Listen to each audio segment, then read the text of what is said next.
কাঁচা বাজারের সামনে দিয়ে বাঁক নিল রিকশাটা। রুদমিলা বিরক্ত চোখে চেয়ে দেখছে সব। মাছের বাজারের সামনে থেকে যাওয়ার সময় তীব্র বিশ্রী গন্ধে নাক মুখ আঁচল দিয়ে ঢাকলো, যেন তার নাড়িভুড়ি সব উল্টে আসতে চাইছে। কি বিশ্রী গন্ধ! পাশে বসা লোকটার গা থেকেও ঘামের সোদা গন্ধ ভেসে আসছে বাতাসের সাথে। মিলা আর সহ্য করতে পারলো না, বমি করার জন্য ওয়াক করে উঠল। মহিন চট করে তাকালো বাঁ পাশে, সহসা জিজ্ঞেস করলো, তুমি ঠিক আছো? মুখের ভেতর তেতো ভাব নিয়ে মিলা তার দিকে তাকালো। এই লোকের সাহস তো কম বড় না, তাকে তুমি করে ডাকছে। 1 ঘন্টা হয়েছে মাত্র এই লোকের সাথে তার পরিচয়, আর এখনই সে তাকে তুমি বলে সম্বোধন করছে। ম্যানারলেস লোক, স্বামী হচ্ছে তাই মাথা কিনে নিয়েছে। অসহ্য। মিলা কোনো উত্তর করলো না। বেগুনি রঙের শাড়িটা শক্ত করে আঁচল দিয়ে মুখটা ঢেকে রাখলো।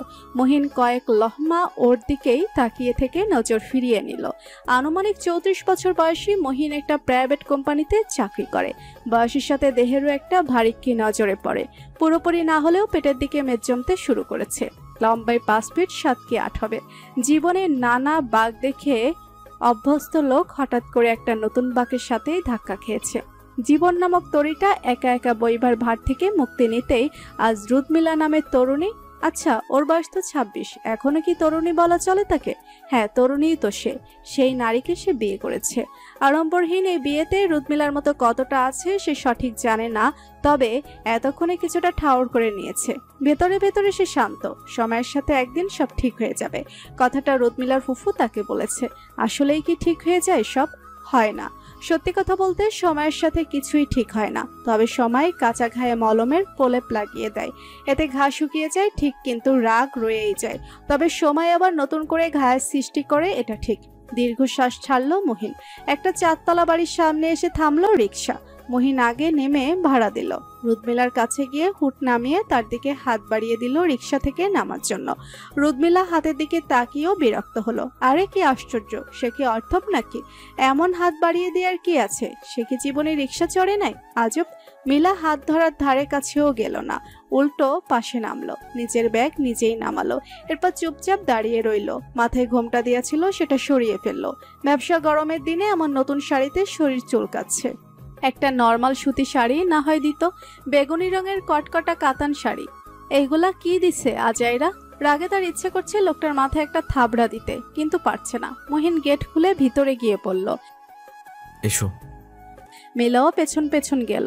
শাড়ি বিয়ে 3 তলার 3B লেখা বাসাটার সামনে গিয়ে দাঁড়ালো। মহিন একটি অস্বস্তি বোধ করলো, তবুও চাবি দিয়ে দরজাটা খুলে ভেতরে গেল। মিলা তার পেছন পেছন ঢুকলো। অন্ধকারের জন্য কিছু দেখা যাচ্ছে না। সে আরেকটু ভেতরে যেতে পায়ে কিছু বিঁধল। মাগো বলে আর্তনাদ করে উঠল সে। মহিন দ্রুত লাইট জ্বালালো। মিলা ঘরের দিকে চট করে তাকালো, আলো জ্বালায়। হতভম্ব হয়ে গিয়েছে সে, তার চেহারা দেখে বোঝা যাচ্ছে। মহিনের বেশ অস্বস্তি হচ্ছে, মন খারাপ হলো। এই সুন্দর পুতুলের মতো মেয়েটাকে সে কিভাবে নিজের সাথে রাখবে? অনুশোচনা হচ্ছে এখন বিয়ে করে। মিলা প্রায় চিৎকার করে উঠল, আল্লাহ মাবুদ, এইসব কি? এই বাসায় মানুষ বসবাস করে? চোখ থেকে পানি আসার উপক্রম তার। ইচ্ছে করছে হাত পা ছড়িয়ে কাঁদুক। মিলা মহিনের দিকে তাকিয়ে বলল, ওয়াশরুম কোথায়? মহিন হাত দিয়ে ইশারা করতে দেরি মিলা প্রায় শাড়ি হাঁটুর উপর উঠিয়ে দৌড়ে গেল ওয়াশরুমে। বেসিনে হরহর করে বমি উগড়ে দিল। শরীর ছেড়ে দিয়েছে তার, বুক হাঁপড়ের মতো ওঠানামা করছে। বেসিনের কল ছেড়ে দাঁড়িয়ে আছে সে। আয়নায় সাদা সাদা আস্তরণ পড়েছে। বাথরুমটাও পিছলা। শাওয়ারের নবটা নেই। বালতিতে কিছু কাপড় ভিজিয়ে রাখা আছে। কান্না উপচে পড়ছে তার চোখ থেকে। কাপা হাতেই চোখ মুখে পানি দিল সে।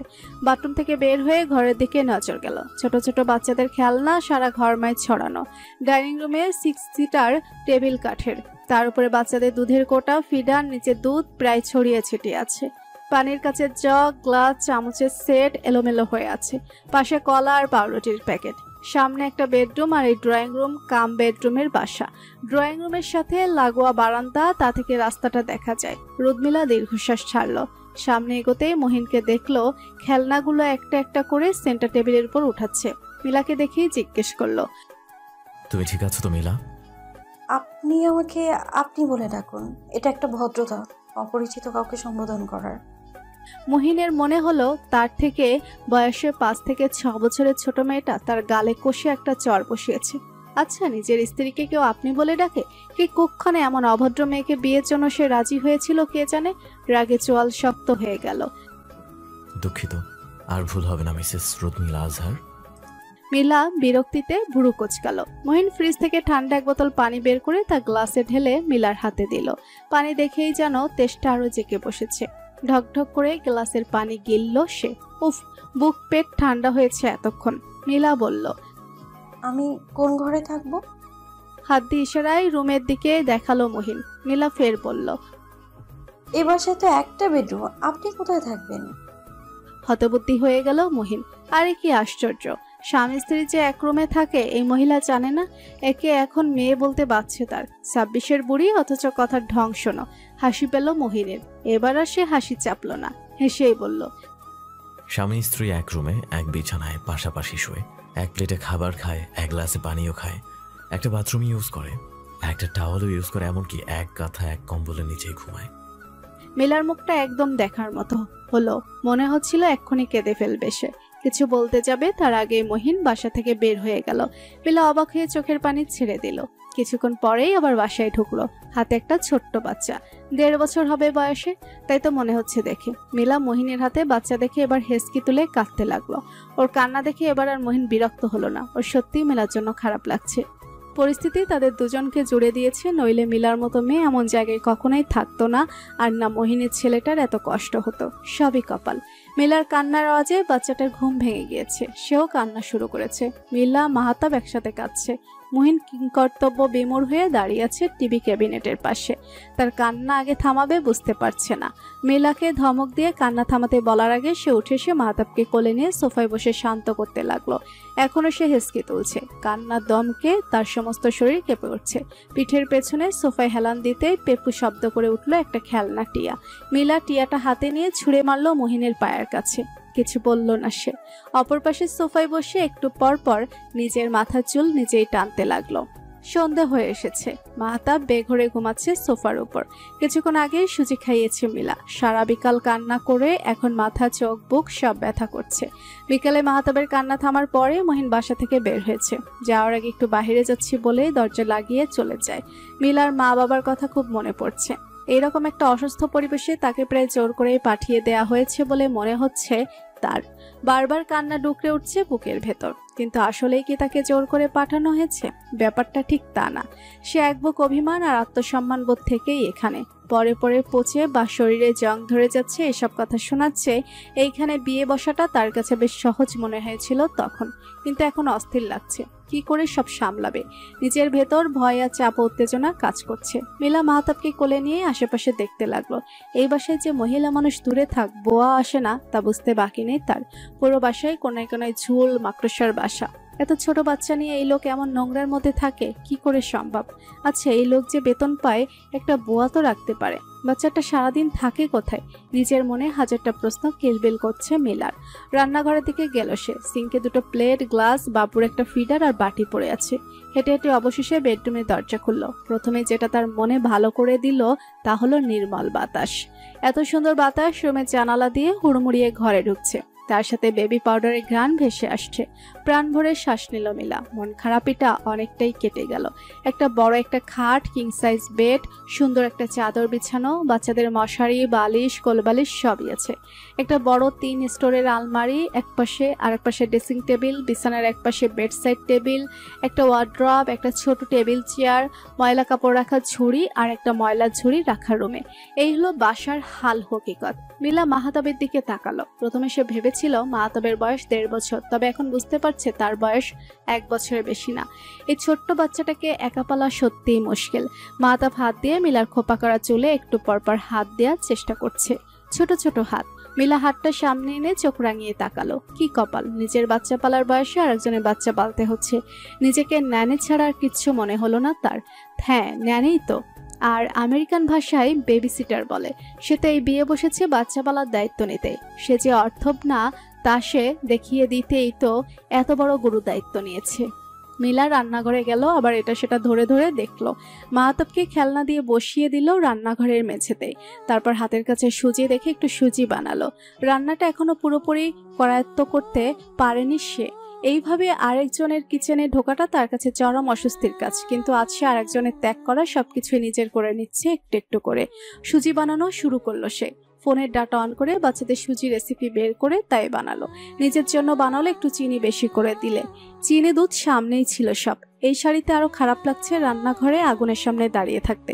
মাহাতাব টিয়া পাখিতে একটু পরপর চাপ প্রয়োগ করতে সেটা আওয়াজ করছে আর মাহাতাবের মুখের মৃদু হাসি দেখা যাচ্ছে। মিলা সুজি বানিয়ে মাহাতাবকে চামচ দিয়ে ঘুরিয়ে ঘুরিয়ে খাওয়ালো। মাহাতাবও বেশি নড়া না করে খেয়ে নিল। মিলার মনে হলো মাহাতাব অভুক্ত ছিল অনেক। খাওয়ার কিছুক্ষণ পরে সে ঘুমিয়ে গেল। মিলাকে সোফায় শুয়ে দিয়ে নিজেও পাশে বসে দম ফেললো। সুজিটা গিলে তারও পেটের জ্বালা কমেছে। ক্ষুধা সহ্য হয় না মিলার।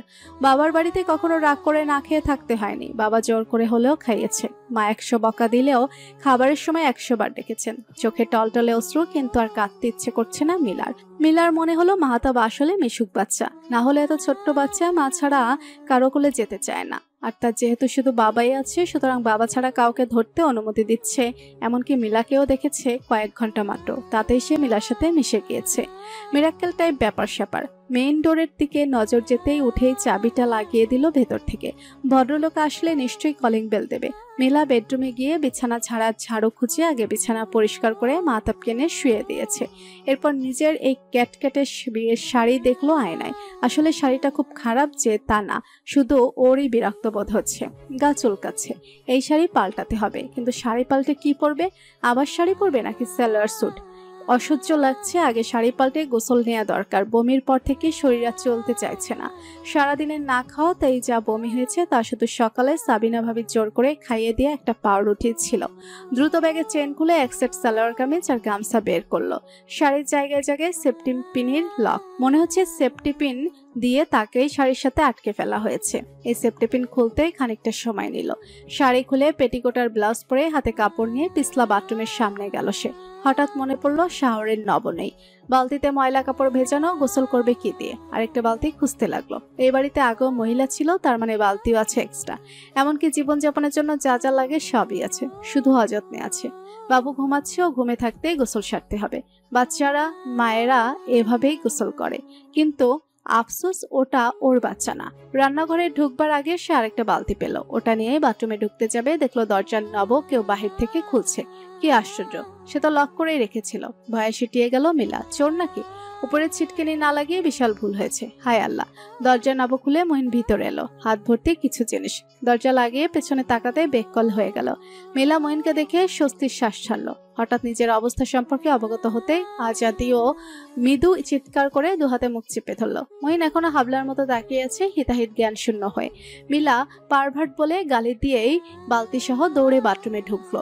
একটুর জন্য পিছলা খেয়ে পড়েনি, নইলে মান সম্মানের আর কিছুই থাকতো না। ও ধরনী তুমি দিদা হও, আমি লোকাই। মহিন মিলার দৌড়ে যাওয়ার স্টাইল দেখে বোকা বোকা হাসলো। এরপর চেপে না রেখে জোরেই হাসলো। বাথরুমে কল ছাড়া থাকায় মিলা টের পেল না। মাথায় মগ দিয়ে পানি ঢালতে ঢালতে ভাবছে সবার আগে বাথরুমের একটা ব্যবস্থা করতে হবে, তারপর বাদবাকিটা ভেবে দেখা যাবে। নতুন কাপড়গুলো পানি পেয়ে রং ছেড়েছে, আর মিলার দেহ ঠান্ডা পানির সংস্পর্শে এসে স্বস্তির শ্বাস। এই মুহূর্তে এই ছোট রুমটাকেও মিলার কাছে বিশাল মনে হচ্ছে। সিলিং ফ্যানের ঘটঘট আওয়াজ আর 3 জন মানুষের নিঃশ্বাসের শব্দ ছাড়া আর কিছুই শোনা যাচ্ছে না। রাত 3টা বাজে। চোখে ঘুম থাকলেও নতুন জায়গা বা বিছানা বদল যে কোনো একটা কারণে তার তন্ডাটা ঠিকঠাক ভাবে আসছে না। নাকি পাশে পুরুষ রয়েছে বলেই এমন হচ্ছে? খুব স্বাভাবিক। 26 বছরের মধ্যে মাত্র 5 বছর সে বাবার সাথে ঘুমিয়েছিল। এরপর থেকে অন্য কোনো পুরুষের সাথে ঘুমায়নি। সেখানে এত রীতিমতো স্বামী। পরপুরুষ না হোক, পুরুষ তো। ধর্ম, আইন, সমাজ, এমনকি নিজের শরীর সবকিছুর কাছেই সে বৈধ। আর মনের কাছে উত্তর নেই। মোহন বেঘরে ঘুমাচ্ছে। আজ সারাদিনের দৌড়ঝাঁপের পর তার মাঝে রোমান্টিসিজম আসলেও তা ফলানো সম্ভব নয়। এমনকি চিন্তা করাও মহাপাপ। তাই রাতের খাবার গলা দিয়ে নামতেই সে বিছানাকে নিজের প্রেয়সী বানিয়ে ভোস ভোস করে নাক ডাকছে। নাক ডাকা তার ধাতে নেই, তবে ক্লান্ত লাগলে এমনটা হয়। মাঝখানে মাহতাব ঘুমাচ্ছে, তার পাশে ওই সুন্দর রমণী, যার জন্য হঠাৎ করে তার বরফ হয়ে যাওয়া মনটা একটু একটু করে গলতে শুরু করেছে। সে অবশ্যই কোনো মহাপুরুষ না, মানসিক রোগীও না। তাই নারী দেহ পাশে থাকতে অভুক্ত থাকবে, এটা রীতিমতো হাস্যকর। তবুও নিজের লিপসাকে প্রাধান্য দেয়নি সে। জানে এই বিয়ে সংসারটা স্বাভাবিক না। এখানে বৈধতা থাকলেও ভালোবাসা নেই, প্রেম নেই। তার বিয়ে করার উদ্দেশ্য মাহতাবকে মা দেয়া, আর মিলার কি উদ্দেশ্য তা সে এখনো সঠিক জানে না। আর তার নিজের আত্মসম্মান বোধ প্রবল, তাই মিলার কাছে নিজের চরিত্রে দাগ পড়তে দিতে নারাজ। মিলা উঠে বসলো, কিছুক্ষণ পায়চারি করে আবার বিছানায় গিয়ে শুয়ে পড়লো। গোসল করে বের হতেই দেখলো মহিন বসে আছে ডাইনিং টেবিলে, এখনো সারাদিনের কাপড় ছাড়েনি। মিলা বারান্দায় গিয়ে কাপড় নেড়ে টেবিলের অপর প্রান্তে এসে বসলো। মহিন এবং সে দুজনেই এখন মুখোমুখি। মিলা খেয়াল করলো মহিনের চোখ মুখে ক্লান্তি, চুলগুলো উস্কো খুস্কো, অথচ ঘন চুলে মাথা ভর্তি। একটু যত্নের অভাব। এবার সে সবকিছুতেই যেন যত্নের অভাব টের পায়। সে যে খুব যত্নশীলা তেমনটা না, সে অলস, কিন্তু টুকটাক কাজ সে অবশ্যই করে। তবে আজ মনে হচ্ছে কাজের মাত্রা বেশি হয়ে গেছে। পুরো ঘরে একবার চোখ বুলিয়ে নিল সে। মাইক্রোওয়েভ ওভেনের সিগন্যালটা তখনই বিপ বিপ করে আওয়াজ করলো। ঘাবড়ে গেল মিলা, দ্রুত বেডরুমের দিকে তাকালো, আওয়াজে মাহতাব উঠে না যায়। ওর দৃষ্টি লক্ষ্য করে মহিনও তাকালো, স্মিত হেসে বলল, দুঃখিত। মিলা ফের মহিনের দিকে তাকালো। ওভেনে খাবার গরম দিয়েছিলাম, আপনার ক্ষুধা লেগে? জি। মিলার মুখটা শুকিয়ে গিয়েছে ক্ষুধায়। ক্ষুধা পেটে তার ঘুমও আসে না। মহিন এক একে প্লেটে খাবার সাজিয়ে মিলার সামনে রাখলো। আসলে আজ রান্না হয়নি, আর আমার রান্না হয়তো আপনি খেতে পারবেন না। আমি বাসায় খাই না, বাইরের রাতের খাবার সেরে ফিরি। সামনে একটা হোটেল দেখছেন না, সেখানেই। আর সকালে নাস্তা আর লাঞ্চ অফিসেই করি। Age expected. মিলার মনে হলো সবকিছু স্বাভাবিক করতে বেশ সময় লাগবে। বিয়েটা হুট করে হওয়ায় সে মহিন সম্পর্কে কিছুই জানে না। আজকালকার যুগে এমন পার্টি দেখতে এসে বউ নিয়ে বাড়ি ফেরা বিষয়টা তার কাছে অদ্ভুত আর হাস্যকর মনে হতো। অথচ কি কপাল, তার ক্ষেত্রে এমনটা হয়েছে। বাংলায় একটা প্রবাদ আছে, যে যারে নিন্দে সে তারে পিন্দে। অর্থাৎ যাকে বা যে জিনিসটাকে অপছন্দ করবা বেশি, ওটাই তোমার সাথে ঘটবে। প্রবাদটা যেন সশব্দে তার গালে চড় বসিয়েছে, অথচ সে চড়ের শব্দ তার কর্ণকুহর ছাড়া আর কোথাও প্রতিধ্বনিত হয়নি। মিলা ফোঁস করে শ্বাস ছাড়ল। গরম ধোয়া ওঠা ভাত, ডিম, মুরগির তরকারি, লেবু, শসা, এক গ্লাস পানি সবই সামনে আছে। মিলা মহিনকে ভদ্রতা থেকে জিজ্ঞেস করলো, আপনি খাবেন না? খাবো, আপনি খেয়ে নিন, আমি ফ্রেশ হয়ে খাবো। বাথরুমে বাবুর কাপড় ভেজানো ধুয়ে দিতে হবে। মিলা চুপ করে রইল। মহিন মাথা নিচু করে বসে আছে। আপনি ফ্রেশ হয়ে আসুন, আমি বসছি। কথাটা মিলা বলতেই পারত, কিন্তু তার ধারে কাছ দিয়েও গেল না। ক্ষুধার্ত মিলার মাথা ধরার বাতিক রয়েছে। সে দ্রুত প্লেটে খাবার বেড়ে নিয়ে মুখে তুলে চেবানো শুরু করলো। মহিন বোকার মতো চেয়ে রইল। এর ময়ের মধ্যে সামান্য সহমর্মিতা ও সৌজন্যবোধ নেই। সেও যে সারাদিনের না খাওয়া এটুকু এই মেয়ে জানার চেষ্টাও করলো না। মহিন এক গ্লাস পানি গেলে চেয়ার ছেড়ে উঠে বলল, আরাম করে খান। মিলা ওর কথা শুনলো কিনা বোধগম্য হলো না। সে কচকচ করে শশাগুলোতে কামড় বসাতে ব্যস্ত। মহিন রুমে গিয়ে দেখলো মিলার বিয়ের শাড়িটা অবহেলায় মেঝেতে পড়ে আছে। চুড়িগুলো ড্রেসিং টেবিলের উপর যেন কেউ ছুঁড়ে ফেলেছে। সবকিছুই কেমন এলোমেলো। মহিন শাড়িটা মেঝে থেকে তুলে ভাঁজ করে রাখলো। এটা আগামীকাল লন্ড্রিতে দিতে হবে। মিলা বমি করেছে এই শাড়ি পরা অবস্থায়, যদিও বমি কাপড়ে লাগেনি তবুও। মহিন তাওয়াল নিয়ে বাথরুমে গেল ফ্রেশ হতে। ঢুকেই ধাক্কা খেলো, বালতিতে কাপড় নেই। ভেজানো কাপড়গুলোতে এইখানেই ছিল। দৌড়ে বারান্দায় গেল। মিলা খাবার খেতে খেতে মহিনকে দেখছিল। মহিন বারান্দা থেকে এসে আবার বাথরুমে ঢুকলো। কৃতজ্ঞতা বোধ করলো। যতটা ভেবেছিল ততটাও খারাপ না মেয়েটা। এই একদিনে কত উদ্ভট সব কাণ্ড ঘটে গেল, অথচ খুবই সাধারণ সব বিষয়াদি। গোসল করে বের হয়ে দেখলো খাবার টেবিলে সব ঢাকা, মিলা নেই। সে বারান্দায় গিয়ে নিজের কাপড় নেড়ে খাবার খেয়ে ঘরে এসে দেখলো মিলা বসে আছে। আপনার ফেসবুক আইডি নেই? চট করে তাকালো মহিন। হ্যাঁ আছে। নাম বলুন। মহিন ঘাবড়ালো। সে কি বিয়ের বিষয়টা পাবলিক করবে? নাম বলতে সমস্যা নেই, কিন্তু তার আইডিতে গেলে এই মেয়েটা কষ্ট পাবে, নাও পেতে পারে, কারণ ওদের মধ্যে কোনো মানসিক টান এখনো তৈরি হয়নি। আইডি জুড়ে তার প্রথম প্রেমের ছাপ, যা সে এখনো মুছে ফেলতে পারেনি। আইডি ছাপ তো কিছুই না, এই যে বিছানায় ঘুমাচ্ছে এই বাচ্চাটা, এটা তো তার প্রথম প্রেম, প্রথম ভালোবাসা, প্রথম স্ত্রীর একটা অংশ। সে তাকেও মুছতে পারেনি নিজের জীবন থেকে। বিছানায় তাকিয়ে সে ভাবছে আইডি দিবে কিনা। মিলা বুঝতে পারলো। থাক, লাগবে না, ফোন নাম্বারটা দিন অন্তত। মহিন ফোন নাম্বার বললে মিলা নাম্বার হাজবেন্ড লিখে সেভ করলো। তার প্রথমে অস্বস্তি হলেও এটাই ঠিক মনে হচ্ছে। এমনকি ইমার্জেন্সি ডায়ালে সে বাবা মায়ের নাম্বারের সাথে মহিনেরটাও এঁটে দিল। মহিন জিজ্ঞেস করলো, আপনার নাম্বারটা? মিসড কল দিয়েছি, সেভ করে রাখুন। মহিন মিলার নাম্বার ওয়াইফ লিখে দুটো লাভ ইমোজি দিয়ে সেভ করলো। হাস্যকর হলেও তার মজা লাগলো। কি অদ্ভুত প্রহসন চলছে। সে তার প্রথম স্ত্রীর নাম্বার এভাবে সেভ করেনি, সেটা তার নামে সেভ করা ছিল। মহিনের ফোন থেকে ওয়াইফ স্ক্যান করা মিলা ফেসবুকে ঢুকলো। এই বাসায় তার প্রথম স্ত্রীর কোনো ছবি নেই। যেদিন ডিভোর্স পেপারটা পেয়েছিল সেদিনই সব ছবি সে নিজে পুড়িয়ে ছাই করে ফেলেছিল। সে রাতের কথা সে আর ভাবতে চায় না। জানালার কাছে গিয়ে একটা সিগারেট ধরালো। মুইন সিগারেট খাচ্ছে দেখে মিলা বলল, আপনি বাসায় থাকলে এইসব খাবেন না প্লিজ। আমি এগুলো ধোয়া সহ্য করতে পারি না। আর এগুলোতে আপনার নিজের ফুসফুস তো যাচ্ছে, এর সাথে বাবু আর আমার ফুসফুসও যাবে। মুইন দুটো টান দিয়ে ফেলে দিল। সিগারেট শুরু করে কলেজে থাকার সময়, এরপরও খেয়েছে, কিন্তু মাহাতাব আসার খবর পেয়ে সিগারেট খাওয়া ছেড়ে দিয়েছিল। ডিভোর্সের পর থেকে আবার শুরু করেছে। বেশি না, রোজ একটা খায়, কোনো দিন দুটো। এমনও রাত গিয়েছে যখন সারা রাত ঘর সিগারেটের ধোঁয়ায় ধোঁয়াশা হয়ে গিয়েছিল, কিন্তু মাহাতাবের কথা ভেবে কমিয়েছে। এখন মনে হচ্ছে আবার বন্ধ করতে হবে। মুহিন রুমে এসে শুয়ে পড়ল। আগামীকাল ফেসবুকের সব ছবি ডিলিট করে দিতে হবে। তার চেয়ে ভালো ডিঅ্যাক্টিভ করে নতুন অ্যাকাউন্ট খোলা। সে তাই করবে। কিছুক্ষণের মধ্যে মুহিন ঘুমিয়ে গেল। এর মধ্যে মাহাতাব পটি করলো। রাতে ক্ষুধার জন্য উঠে কান্না করলো মিলা। খুব সুন্দর মাহাতাবকে ভাত খাওয়ালো অল্প অল্প করে। সেই সন্ধ্যার পর ঘুমিয়েছিল বেচারা। খেয়ে দিয়ে কিছুক্ষণ খেলার পর সে আবার ঘুমিয়ে গেল মিলার পাশে। মিলা হাসলো। মুহিনের ছেলেকে নিয়ে একটুও হুঁশ নেই। আজব তো, সে বুঝতে পারলো মুহিন ইচ্ছে করেই ওঠেনি। সে জানে মিলা সামলে নিবে। কি করে জানলো? আচ্ছা, মাদার ইনস্টিংক্টর মতো কি ফাদার ইনস্টিংক্টর ও কাজ করে? কাল সকালে একবার জিজ্ঞেস করতে হবে। এটা সেটা চিন্তা করে মিলার আর ঘুম হলো না। সারা রাত সে এপিট করেই কাটালো। আচ্ছা, এই বিয়েটা স্বাভাবিক হলে এখন তারা কেমন অবস্থায় থাকতো? ওরা নিশ্চয়ই বাকি দম্পতিদের মতো নফল নামাজ পড়তো। মুহিন কি প্রথমেই তার অধিকার আদায় করত, নাকি সারা রাত একে অপরকে জানার জন্য প্রশ্নে প্রশ্নে সুখ খুঁজত? নানাবিধ প্রশ্ন সে নিজেই নিজেকে করলো। উত্তরও সে নিজেই বের করলো। ফজরের আজানের পর তার চোখটা একটু লেগে এলো। আষাঢ় মাসের শেষ প্রায়। চারপাশে মৃদু অন্ধকার। গতকাল সারাদিনে ব্যবসা গরমকে ছাপিয়ে বর্ষণের তাড়াহুড়ো পুরো প্রকৃতি জুড়ে। মেঘেরা নিজেদের মাঝে একটু পরপর গুড়ম গুড়ম করে কথা বলে উঠছে। মুহিনের শীত শীত অনুভূত হচ্ছে। কটা বাজে? ঘড়ির দিকে তাকাতেই দেখলো 5টা। রাতে তার ঘুমটা ঠিক হয়েও হয়নি। ছাড়া ছাড়া ঘুমের কারণ মিলা আর মাহাতাব। মিলা একটু পরপরই বিছানা ছেড়ে উঠে বসেছে। মাহাতাবকে দেখেছে, অথচ এই নারীর সাথে মাহাতাবের সৎ নামক সম্পর্ক। মাহাতাব ঘুমানোর পরেই হয়তো সেও ঘুমিয়েছে। মুহিন ওঠেনি ইচ্ছে করে, আর তার শরীরটাও সায় দিচ্ছিল না।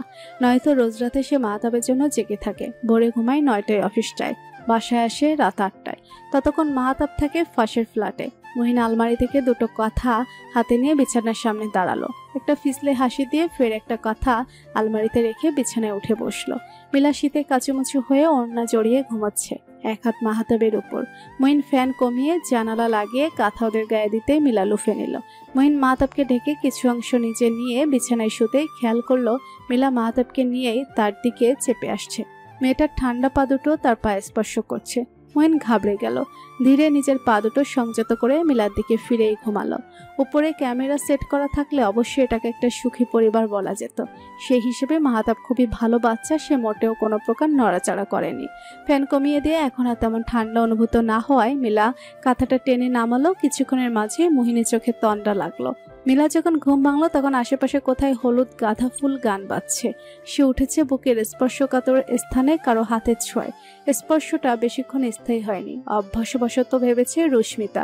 সে নিচু স্বরে বলল, মিতা সরে শো। আম্মু, টিভির সাউন্ড একটু কমাও তো। কিন্তু সাউন্ড কমলো না। বিরক্তি নিয়ে মিলা আর দিনগুলোর মতোই ঘড়ির দিকে তাকালো। আরে ঘড়ি কই? লাফ দিয়ে উঠে বসে চোখ ডলল। এটা কই? তার মাথা হ্যাং হয়ে আছে। ধাতস্থয়ে পাশে হাত দিল। মাহাতাব খেলছে। সিলিং এর দিকে তাকিয়ে ও আ করে মুখ দিয়ে অদ্ভুত সব শব্দ করছে। তার পাশে মহিন উপর হয়ে ঘুমাচ্ছে, এক হাত মিলার দিকে। মিলা শীত দাঁড়াবে শীতল ধারা নিচে নামলো। ওটা মহিনের হাত ছিল। ভয় পেলেও বুঝলো ঘুমের মাঝে হয়েছে কাজটা। মহিন তখনও মৃদু নাক ডাকছে। সে বিছানা ছাড়লো, শরীরে ওড়না ঠিক করে মহিনের দিকে তাকালো। একটা কাঁথায় শুয়েছিল। ব্যাপারটায় অস্বস্তি লাগলো মিলার। বেশ খানিকক্ষণ ধরে কলিং বেল বাজছে। মিলা বিরক্ত হলো। বাথরুম থেকে বের হয়ে লুকিং গ্লাসে নজর দিল। কয়েকজন মহিলা দাঁড়ানো। আজ ছুটির দিন হওয়ায় মহিন অফিস যায়নি। তবে মিলা তাকে কিছু বিশেষ কাজ দিয়েছে, যা না করলেই নয়। এটাকে আসলে বাসা না, পুরনো স্টোররুম বলা চলে, যা 10-12 বছরে একবার পরিষ্কার করা হয়। মিলা দরজা খুলল। আসসালামু আলাইকুম। ওয়ালাইকুম আসসালাম। তুমি মহিন সাহেবের বউ? জি, উনি তো বাসায় নেই, কিছুক্ষণ আগেই বের হয়েছেন। কিছু বলবেন? মহিলাগুলো মিলার কথার গুরুত্বই দিল না। ধাক্কা দিয়ে দরজা খুলে ঘরে ঢুকলো। মিলা টাল সামলাতে না পেরে দেয়ালে বাড়ি খেলো। হুড়মুড়িয়ে 6-7 জন মধ্যবয়সী নারী ঘরের ভেতর ঢুকলো। সোফার উপর ঝাড়ু দেখে একজন বলল, যাক, এইবার ভূতের বাড়িটা মানুষের বসবাসের যোগ্য হবে। সবাই একচোট হেসে দিল। আমি এই বাসার বাড়িওয়ালি, তোমাদের পাশের ফ্ল্যাটে থাকি। মিলা মুস্কি হাসলো। ভদ্রমহিলার নাম রেশমি। বয়স কত হবে 35 থেকে 40-এর মধ্যে। কাপড় চোপড় আভিজাত্য ফুটে উঠেছে, চেহারায় জৌলস, বেশ সুখী সুখী ভাব। মিলা এখন এনাকে কি বলে সম্বোধন করবে? আন্টি, আপু, ভাবি? তিনি মিলাকে পা থেকে মাথা অবধি খুঁটিয়ে খুঁটিয়ে পর্যবেক্ষণ করলেন। তারা সোফায় বসলেন। মিলা বুঝলো না কি করা উচিত তার এই মুহূর্তে। সে বাসায় দেখেছে অতিথি আসলে আপ্যায়ন করা খুবই জরুরি, কিন্তু কি দিয়ে করবে? শুধু চা খাওয়াবে 1 কাপ? মিলা একটু হেসে বলল, আপনারা বসেন। বলেই রান্নাঘরে গেল। একটা পাতিল মেজে তাতে পানি চড়ালো। আশেপাশে চা পাতির ডিব্বাটা খুঁজলো। সকালে তো মহিন এখানে দেখিয়েছিল, চিনি, চায়ের পাতি, দুধের বয়াম, চামচ, ছাঁকনি সব রেডি, কিন্তু দিবে কিসে? ড্রয়িং রুম থেকে এখনো হাসির শব্দ আসছে। পানি ফুটতে চা পাতা দিয়ে চুলার আজ একটু কমিয়ে ড্রয়িং রুমে গেল। সবাই বসে আছে। সে একটা চেয়ার টেনে বসলো। চা বসিয়ে এসেছো? জি, একটু অপেক্ষা করুন। শুধু চা খাওয়াবে, সেমাই দিবে না? আসলে আমি তো গতকালই এসেছি, কোথায় কি রাখা আছে আমি এখনো জানি না। সবাই ফের হাসলো। বোকার মতো চেয়ে আছে মিলা। এত হাসির কি হলো? একে একে সকলে নিজেদের নাম বললেন। কলি, শেফা, মর্জিনা, আখি, শিখা, লুবা আর রেশমি। এরা হচ্ছে এ বাড়ির ভাবি গ্যাং। 4 তলার বাসার সব 2টো করে ফ্ল্যাটের সবাই থাকেন। মহিনের সাথে তাদের 3 বছরের পরিচয়। মহিন বিয়ের পর নতুন এ বাসায় শিফট হয়েছিল, এরপর থেকে এখানেই আছে। এর মাঝে জীবনের কিছু উত্থান পতন হলো, যার চাক্ষুষদর্শী এনারা। মিলা চায়ের কাপের সেট বের করলো, ধুয়ে চা ঢেলে এনে পরিবেশ করলো, সাথে চানাচুর। গতকাল রাতে মহিন খাবারের সাথে চানাচুর আর বিস্কিটের প্যাকেট এনেছিল। ভাগ্যিস এনেছিল, নইলে এখন কি দিত? তবে এমন রসানো গল্পের সময় চানাচুর না হলে চলেই না। বহু কিছুই জানা যাবে এনাদের থেকে। জীবনের সংগ্রামে সে এখনো কিছুই দেখেনি, কিন্তু এনারা সিদ্ধান্ত হস্ত সকলে। শিখতে লাজ নেই, তাই হাত বাড়ালেই যে শিখিয়ে দেওয়ার লোক পাওয়া গিয়েছে তা ভেবেই স্বস্তি এলো মনে। চায়ে চুমুক দিয়ে রেশমি বললেন, চা ভালো হয়েছে, মিষ্টিও ঠিক আছে। রান্না পারো? পারি কিছুটা। মুহিন ভাই ভীষণ ভোজন রসিক, একে পাততে হলে আগে নিজের হাত দুটোকে কষ্ট দিতে হবে। এনাদের পুলক দেখে মনে হচ্ছে এরা অল্পতেই হেসে গড়িয়ে পড়ার মতো অমায়িক, কিন্তু কূটনীতি সব জায়গাতেই রয়েছে, এখানেও আছে। মুমিন ভাইকে স্নেহা যাওয়ার পর কত বিয়ে দিতে চাইলাম, তিনি তো বিয়ে করতেই রাজি ছিলেন না, অথচ দেখো সেই বিয়ে ঠিকই করলেন। শিখা বললেন। অমনি রেশমি গলা খাকারি দিলেন। স্নেহা? এটাই তবে মাহাতাবের মায়ের নাম। কি আশ্চর্য, মিলা কিছুই জানে না, নিজেকে দুনিয়ার সবচেয়ে নির্বোধ প্রাণী মনে হচ্ছে। রেশমি বললেন, মুহিনকে তো আমার ছোট বোনের সাথে কতবার বিয়ে দিতে চাইলাম, কিন্তু রাজিই হলো না। সে নাকি আর বিয়েই করবে না, আর যদি করেও তাহলে নাকি দেখতে ভালো না, অল্প শিক্ষিত আর বাচ্চা নিবে না, আর এমন মেয়ে বিয়ে করবে। আখি রেশমির সাথে তাল দিয়ে বলল, কই, এখন দেখছেন ঠিকই সুন্দরী বউ আরেকটা বিয়া করছে। এইটা তো আগেরটার থেকেও সুন্দর, কি সুন্দর ভাষা ভাষা চোখ। নীলা বুঝতে পারছে না সে হাসবে নাকি রাগ করবে। তারা কি দারুণভাবে মহিনের ভালো চায় বলে ক্রিটিসিজম করে ফেললেন। একেই বলে মুখে মধু, চালে কদু। মিলাকে রেশমি এতক্ষণ পর মনে পড়ার ভান করে জিজ্ঞেস করলেন, আরে তোমার নামই তো জানা হইল না। মুহিন তো ফট করে বিয়ে কইরা আনছে, কিছুই তো জানাই নাই। মিলা হেসে বলল, আমি রুদমিলা, ইডেন মহিলা কলেজ থেকে রাষ্ট্রবিজ্ঞানে মাস্টার্স করেছি। আরে তুমি তো অনেক শিক্ষিত, দেখছেন ভাবি কত বড় সুপার উস্তাম। দেখলাম, অথচ আমার বোনটা রাজশাহী বিশ্ববিদ্যালয়ের ছাত্রী, অ্যাকাউন্টিংয়ে বিবিএ ফাইনাল ইয়ারে। মিলা বুঝতে পারল রেশমির আক্ষেপ। তার সুন্দরী শিক্ষিতা বোনকে অজুহাত দেখিয়ে মহিন নাকচ করে ঠিকই সুন্দরী শিক্ষিতা বিয়ে করেছে, অথচ তার বোন মিলার থেকেও যোগ্য। মিলা ঘড়ি দেখলো 12:30 বাজে। আজ আর কাজ সম্ভব না, মাথাব ঘুমাচ্ছে। এই ছেলেটা এত ঘুম কাতুরে। মহিনের আসতে আর কত দেরি? তরকারি কিনতে গিয়েছে না চাষ করতে বুঝতে পারছে না। এদের বিদায় করাও সম্ভব না, সুতরাং এখানেই বসে এগুলো শুনতে হবে। গসিপ শুনতে তার সমস্যা নেই, কিন্তু গসিপের কেন্দ্রবিন্দু সে নিজে, তার স্বামী, প্রাক্তন আর ছোট্ট মাহাতাব। তাই অস্বস্তি হচ্ছে। মিলা সে কখন থেকে সবার কথা শুনছে। মহিনের অপেক্ষায় অপেক্ষায় বিরক্তি হচ্ছে, এখনো আসছে না কেন? এই বাড়ির জঞ্জাল পরিষ্কার করতে অনেক সময় লেগে যাবে, 2-3 দিন তো লাগবে, একদিনে অসম্ভব। লোভা জিজ্ঞেস করলো, বারবার ঘড়ি দেখো কেন নতুন বউ? বরের অপেক্ষা আর হয় না, তাই না? হয় হয়, আমার নতুন নতুন সবার হয়। মার্জিনার কথা শুনে সবাই নিচু স্বরে হাসলো। শিফা বলল, এত কথা হলো কিন্তু আসল কথাই তো হলো না রেশমি আপা। ওদের বিয়েটার নোটিশ ছাড়াই কিভাবে হলো? হ্যাঁ তাই তো। কলি বলল। মিলা বুঝতে পারলো আজ সব গর্ত খোঁড়া হবে, রেহাই নেই। এরা এত কথা বলে কেন? কলিং বেলের আওয়াজে মিটিং পন্ড হলো। মিলা যেন এই বেলেরই অপেক্ষায় ছিল। উড়ে গিয়ে দরজা খুলে এত মিষ্টি করে হাসলো যে মহিন ভেবাচাকা খেয়ে গেল। হাতের থেকে বাজারে ব্যাগ নিয়ে সে বলল, আপনি চলে এসেছেন? এত দেরি হলো যে? ভিতরে গিয়ে সে সোজা রান্নাঘরে গেল। ব্যাগে লেবু দেখে লেবুর শরবত বানিয়ে এনে মহিনের মুখের কাছে গ্লাসটা ধরল। মহিন দরজা দিয়ে ভেতরে ঢুকে প্রথমে ঘাবড়ে গিয়েছিল, কিন্তু তার স্বভাব সুলভ হাসি দিয়ে মুহূর্তেই পরিস্থিতি সামাল দিল। সালাম দিয়ে কুশলাদি জিজ্ঞেস করলো। মিলার বসা চেয়ারে গিয়ে সেও বসলো। ভাবিরা টিটকারি করে বলল, কি বউ আনছো মুহিন? প্রথম দিনে তোমারে দৌড়ানি দেওয়াইছে বাজারে। টিপ্পনি কাটা যেন আনন্দের। হেসে হেসে তারাও বলে ফেলল, রেশমি ভাবির বোনকে বিয়ে করলে না তুমি? ম্যাজিস্ট্রেটের মেয়ে দেখাইলাম, বিয়ে করলে না, অথচ একদিনের বিনা নোটিশে বউ ঘরে তুলছো। তুমি তো একটা ঘাঘু। মহিন বোকা বোকা হাসলো, প্রতি উত্তর করলো না। রেশমির ঋণ অনেক মহিনের উপর। মহিন রেশমি বলতে বোঝে আপন বড় বোন। সে রেশমিকে সম্মান করে, শ্রদ্ধা করে। বিপদে রেশমিকেই সবার আগে পাশে পেয়েছে সে। কিন্তু রেশমি যখন নিজের বোনের সাথে তার বিয়ের কথা বলেছিল তখন সে রাজি হয়নি। এর পেছনেও কারণ রয়েছে যা সে রেশমিকে বলেনি। মহিন হেসে বলল, হুট করে বিয়ে করার জন্য দুঃখিত ভাবি, তবে পরিস্থিতি এমন ছিল যে কাউকে জানাবার সুযোগ হয়নি। ক্ষমা করে দিবেন। আপনারা সবাই আমার বিপদে আপদে পাশে ছিলেন, কিন্তু আমি গতকাল অকৃতজ্ঞের মতো কাজ করেছি। মন গলল সবার। রেশমি বললেন, আরে এটা নিয়ে এত পেরেশান হবার কি আছে? ও কি আজীবন এমন থাকবে নাকি? ওর বাচ্চা তো খুব ছোট। বিয়ে না করলেই বরং অস্বাভাবিক হতো বিষয়টা। তোমরা যে কেন ছেলেটার পেছনে লেগেছ?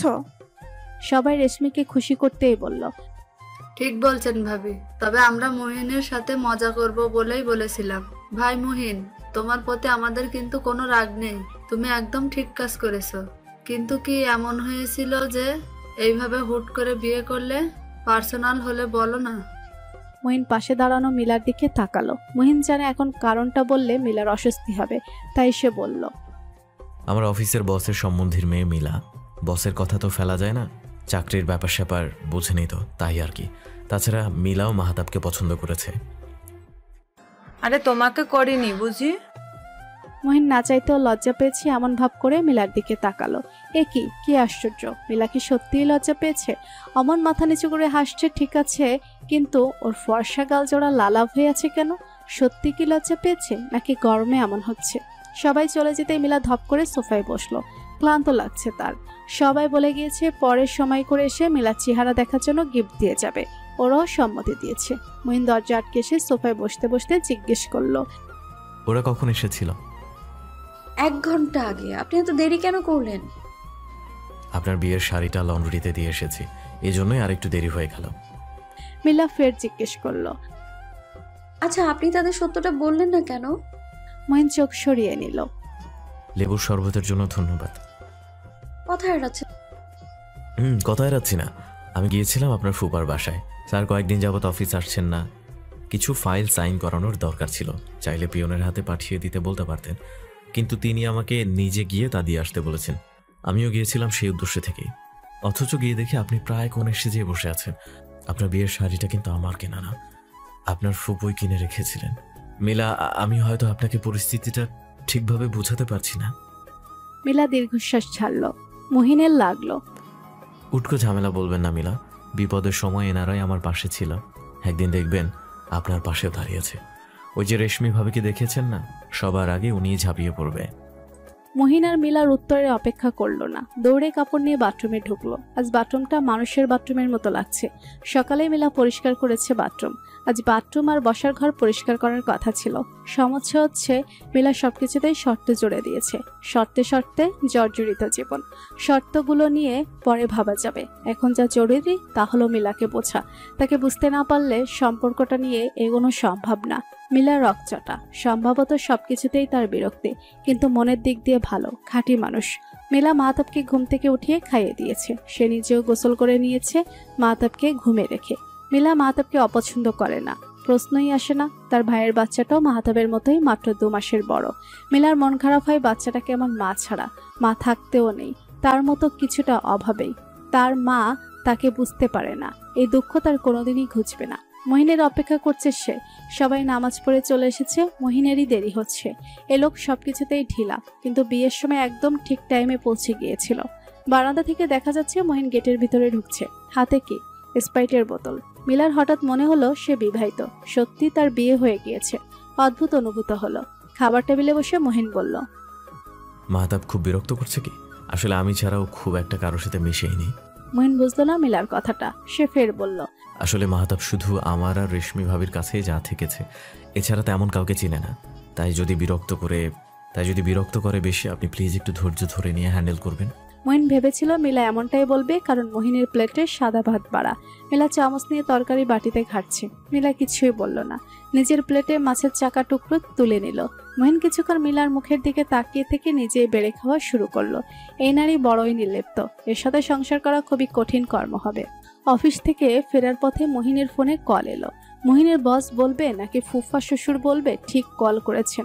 রিসিভ করে সালাম এবং কুশল বিনিময় করে তিনি মহিনকে জানালেন মিলার আব্বা আম্মা তাদের মিলাদের বাসায় যেতে দাওয়াত দিয়েছেন। মহিন বুঝলো না উত্তরে কি বলা উচিত, কারণ যে পরিস্থিতি থেকে তারা এসেছিল, আর তাছাড়া মিলার বাবারই উচিত ছিল তাদের কল করা। ফুফা শ্বশুরকে দিয়ে কল দেওয়ানোটা বেখাপ্পা লাগে, যদিও তিনি সবকিছুর কর্তা। মহিন বলল সে মিলাকে জিজ্ঞেস করে জানাবে। মিলা যদি রাজি থাকে তবেই তারা দাওয়াত গ্রহণ করবে। মহিন বাসায় ঢুকতেই তার চোখটা জুড়িয়ে গেল। বিগত 1 বছরে এই বাসায় যে পরিবর্তন হয়েছিল তা চোখে দেখার মতো ছিল না। তার মনে 2 ধরনের অনুভূতি খেলছে, এক ভালো লাগার আর এক বিষাদের। মিলাকে সুন্দর করে ড্রয়িং রুমটা সাজিয়েছে, নতুন সোফা কাভার লাগিয়েছে। এই মেয়ের কি বাজে খরচের ধাত আছে? না থাকলেই ভালো, নইলে তার পকেট আমদানি 58 খরচা রুপিয়া প্রবাদের মতো হয়ে যাবে। গত 1 বছরের পোয়ার পেছনে যাওয়া যে পয়সা সে বাঁচিয়েছে সব শেষ হবে মনে হচ্ছে। সোফায় হাত দিয়ে ছুঁয়ে দেখলো সে, কুশনের কাভারগুলো সুন্দর, রুচি আছে মিলার। মিলার রুমে ঢুকে বলল, সোফা কভার রেশমি ভাবিরা গিফট করেছে। ওনারা আসলে বিকেলে বাসায় এসেছিলেন অনেক কিছু নিয়ে, বললেন বিয়ের গিফট। আমাদের উচিত সবাইকে একদিন দাওয়াত করে খাওয়ানো। মিলা কথা বলার সময় তার গলা দিয়ে খুশি বের হয়ে পড়ছিল, অথচ 2 দিন আগেও এই বিয়েতে তার কি ভীষণ আপত্তি ছিল। গিফট পেয়ে খুব খুশি মনে হচ্ছে। দেখেছেন, বিয়ের কিন্তু লাভও আছে।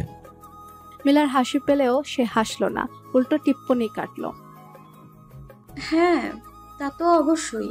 আপনার বাসার যে হালাত ছিল 1 বছরে, বিলুয়া পেয়েছেন, সাথে নয়া নয়া জিনিসপত্র উপহারও পাচ্ছেন আপনার সংসার সাজানোর জন্য।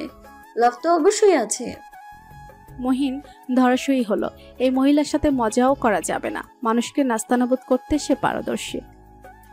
কথায় কথায় খোঁচা দিয়ে অপমান করা ট্রেনিং কোথায় করায় আমাকে যদি বলতেন, তাহলে আমিও ভর্তি হতাম ক্লাস করতে। মিলা দমল না। রুদমিলা স্পোক অ্যান্ড ইনসাল্ট ট্রেনিং সেন্টারে আপনার জন্য বিশেষ ছাড় থাকবে। মহিন কিছুক্ষণ ভ্যাবলার মতো তাকিয়ে থেকে ঘর কাঁপিয়ে হাসলো। মিলার কোলে মাহতাব ছিল, তাকে সোফায় শুয়ে দিয়ে সে 1 গ্লাস ঠান্ডা পানি এনে দিল মহিনের সামনে। আমি শুধু কুশন কভারগুলো অর্ডার করেছিলাম সোফার কভারের সাথে। যখন চলে যাব তার আগে সব হিসাব চুকিয়ে দিয়ে যাব। আমি খাতায় নোট করে রাখছি কোথায় কত খরচ করছি। মহিন পানির গ্লাসটা হাতে নিয়ে মিলার দিকে তাকালো, বিশেষ কিছুই বলল না। ঢকঢক করে গ্লাসের পানি খালি করে মাথা ছাকালো। আপনার ফুপা কল করেছিলেন। কি বললেন? আপনার বাবা আমাদের দাওয়াত করেছেন। ও, আপনার সময় হলে একদিন যাবো। মহিন একটু অবাক হলো। মিলা সত্যি সে বাড়িতে যেতে চাচ্ছে, যেতে চাইতেই পারে। সারা জীবন কি সব ধরে রেখে বসে থাকা যায়?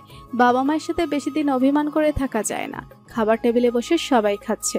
হঠাৎ গমগমে কণ্ঠ ভেসে এলো বাপাস থেকে। মিতা মাথা নিচু করে আছে। ভদ্রলোক বলল, তুমি ফিরবে কবে? পাশ থেকে আরেকটা ভারী কণ্ঠ বলল, মাসখানেক পর ফিরবো। তাছাড়া মিতার পাসপোর্ট আর ভিসা করতে দিয়ে যাব, হলে ওকেও পাঠিয়ে দিবেন।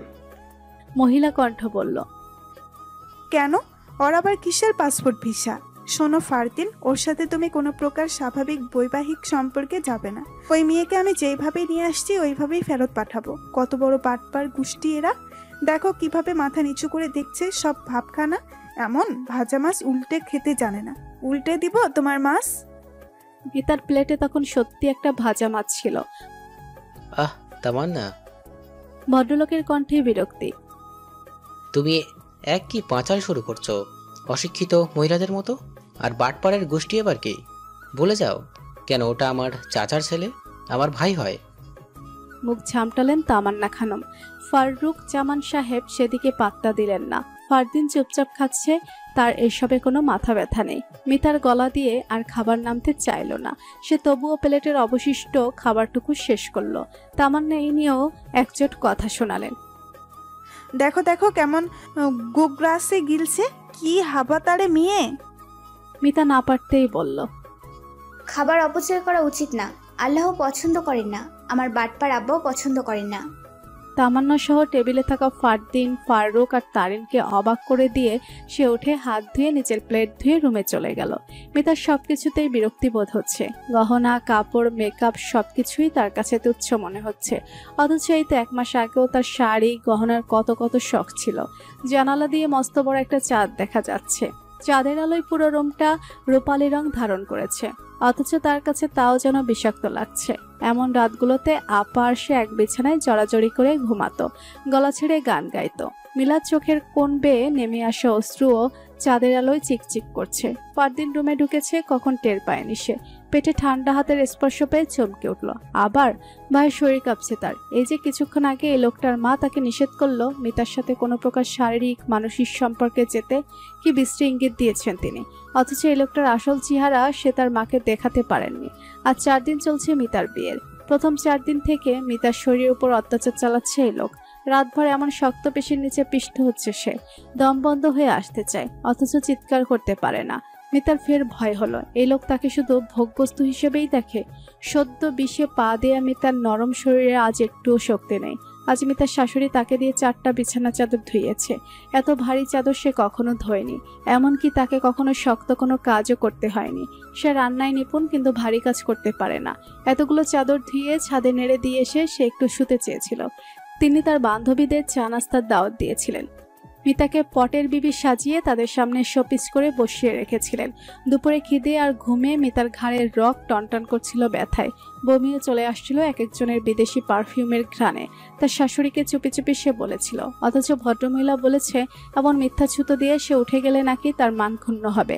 জোর করেই তাকে বসিয়ে রেখেছে। এখন ব্যথায় তার সমস্ত শরীর কাঁপিয়ে জ্বর আসতে চাইছে। ফারদিন মিতাকে ফিরিয়ে তার ঠোঁটের কাছে ঠোঁট নিতেই মিতা সহ্য করতে পারল না। সমস্ত শক্তি দিয়ে ফারদিনকে ধাক্কা দিয়ে সরিয়ে দিল।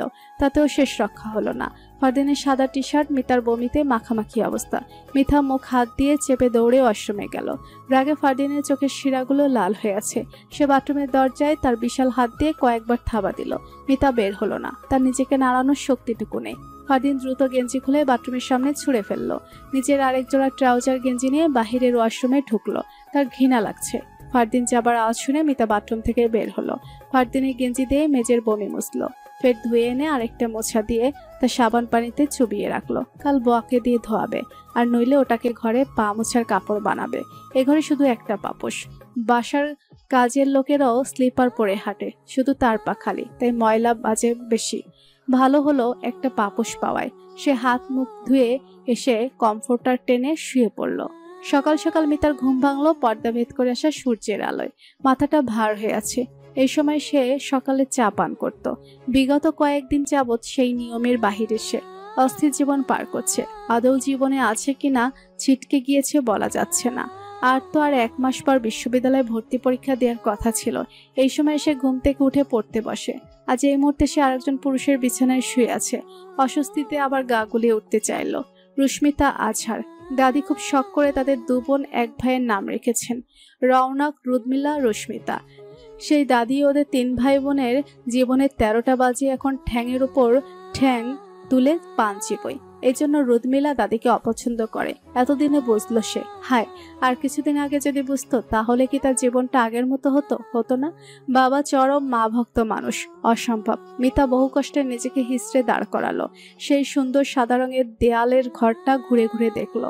জলপাই রঙের পর্দা, কন্ট্রাস্ট করা বিছানার চাদর, ডিভান, আলমারি, ড্রেসিং। মিতার মনে হলো সে একটা খাঁচায় বন্দি। বাঘের সাথে তার রোজ এক পাতে খেতে হবে। আচ্ছা, এই যে সবাই সংসার করে, এই ঘরটা কি কখনো তার সে সত্যিকারের সংসার হবে? মিতার হঠাৎ সাদিকের কথা মনে পড়ল। চোখ দুটো ঝাপসা লাগছে মুহূর্তে। আচ্ছা, সাদিক এখন তাকে ছাড়া কি করবে? সে কেমন আছে? তারপর হঠাৎই সম্বিত ফিরল। এইখানেও ট্র্যাজেডি। সারা জীবন তার থেকে শুধু নিয়েই গেল, কিছুই দিল না। এই যে এত রূপসী রুস্মিতা, কেউ তার দিকে কখনো নজর ভরে তাকিয়ে দেখেছে? সাদিক ভাইয়ের মতো মানুষ, সেও নাকি শেষ পর্যন্ত আপাকেই পছন্দ করে। আপা তো আজীবনই প্রেম ভালোবাসা অগ্রাহ্য করে এসেছে, অথচ সে বিগত 4 বছর ধরে সাদিককে পছন্দ করে। কই, সাদিক তো একবারও তার ইঙ্গিতে সাড়া দেয়নি, অথচ সে ভাবতো সাদিক ভাই তার দিকে তাকিয়ে আছে, তার কথায় হেসে লুটিয়ে পড়ছে, তাকে স্নেহ করছে, ভালোবাসছে।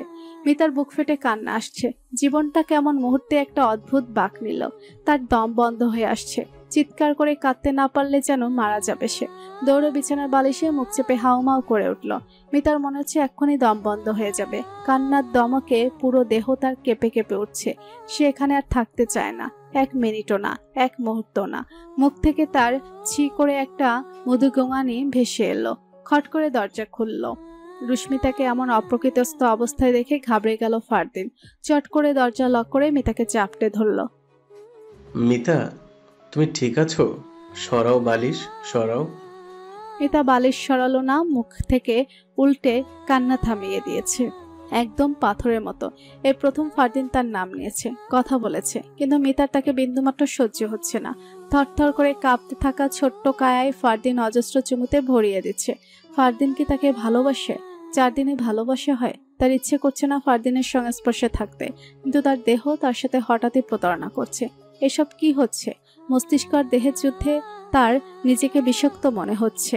ফারদিন মিতাকে শান্ত করতেই চুমু খাচ্ছে, অথচ মিতার মনে হচ্ছে সে আবার বাঘের শিকারে পরিণত হতে যাচ্ছে। কিন্তু তার দেহ আরেকটু এই উষ্ণ আলিঙ্গনে থাকতে চাইছে। মিতার হঠাৎ মনে হলো, বিগত 4 দিনে তার বাসার কেউই তার খোঁজ নেয়নি কেন? ফারদিনের তরফ থেকেও বৌভাতের অনুষ্ঠান করা হয়নি। 1 মাস পর হবে। মিলা আপু কি একবারও তার খোঁজ নেওয়ার চেষ্টা করেনি? অবশ্যই করবেই, বা কি করে? তার জীবনের ঝড়টাও তো কম বড় না।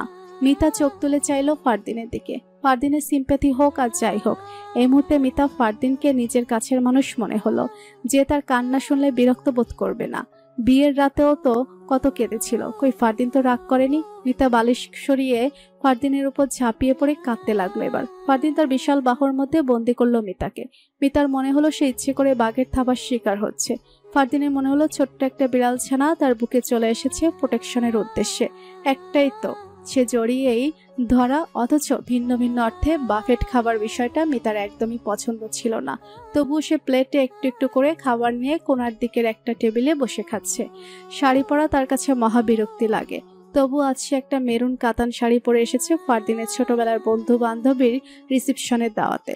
ফারদিনের সব বন্ধু বান্ধবীরাই ডাক্তার, শুধু সে বাদে। এর মধ্যে 2 জোড়া কাপলও আছে। ফারদিন দূরে গ্রে ট্যাক্সিডো পরে দাঁড়িয়ে আছে। কি যে সুন্দর লাগছে ওকে দেখতে, অথচ এত সুন্দর বেশভূষা আসলে একটা কুৎসিত চেহারা ঢেকে রাখার মাধ্যম, যা শুধু রাতের আধারেই প্রকাশ পায়। মিতা কাউকে চেনে না। ফারদিন নিজেও আগ্রহ করে ওর সাথে কারো পরিচয় করায়নি। মিতাকে ভেতরে আসতে বলে ফারদিন গাড়ি পার্ক করতে গিয়েছিল। এরপর ভেতরে এসে একবারও মিতার খোঁজ নেয়নি। মিতাও বিশেষ একটা গা করলো না। সে নিজের মতো বসে বাকি সবার সাজ দেখায় ব্যস্ত হলো। আশেপাশের সবাই কি সুন্দর ঝকঝকে। এই শাড়িটা আপার মানে মিলার। বিয়েতে মিলার জন্য যত লাগেজ দেওয়া হয়েছিল একটা বাদে বাকি সবই তার বাসা থেকে দিয়ে দেওয়া হয়েছে। গহনাগুলোও সে নিয়ে এসেছে। এইগুলোতে মিলার আর কোনো অধিকার নেই। এই সব শপিংই মিতার পছন্দের ছিল। মিলার চয়েস ভালো না ভেবে মিতার মা মিতাকে মিলার সাথে পাঠিয়েছিলেন সব কিনতে। ভাগ্যের ফিরে ঘুরে ফিরে তা মিতার গায়ে চড়ল। মিতার এইসব ভাবতে ভালো লাগে না, কিন্তু একলা থাকলে এইসবই মাথায় ঘুরে। তার ছোট মস্তিষ্কটা আরো সংকীর্ণ হয়ে যায়, মন খারাপ হয়। তাই মিতা খাবার নিয়ে বসেছে, ধীরে ধীরে খাচ্ছে। বড়বউকে দেখা যাচ্ছে স্টেজে, পাশে বাকি সব বন্ধুরা সবাই মিলে ছবি তুলবে তাই দাঁড়িয়ে আছে। কারো অপেক্ষা করছে সম্ভবত। ক্ষণিক বাদে সবাই হই হই করে উঠল। স্টেজে একটা লম্বা চুলের মেয়ে উঠে যাচ্ছে, খুবই সিম্পল সেজেছে, অথচ কি অন্যরকম সুন্দর লাগছে। অবাক কাণ্ড, সেও মেরুন রঙের শাড়ি পরেছে। সবার সাথে হাত মিলিয়ে ফারদিনের কাছে গিয়ে দাঁড়ালো তিশা। ফারদিন মুস্কি হাসলো। সবাই আরেক দফা হই হই করে উঠল। মিতার ভালো লাগছে না। এটা অদ্ভুত একটা অনুভূতি। সে বেজায় বিরক্ত বোধ করছে।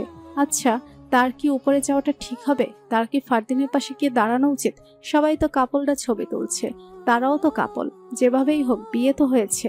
হাবিজাবি ভাবতে ভাবতে মিতার চোখ পড়লো স্টেজের সব কাপলরা বসে ছবি তুলছে বর বউয়ের সাথে। ফারদিনের সাথে মেয়েটা দাঁড়ানো। আর বেশিক্ষণ বসে থাকা গেল না। মিতা উঠলো স্টেজে যাবার উদ্দেশ্যে।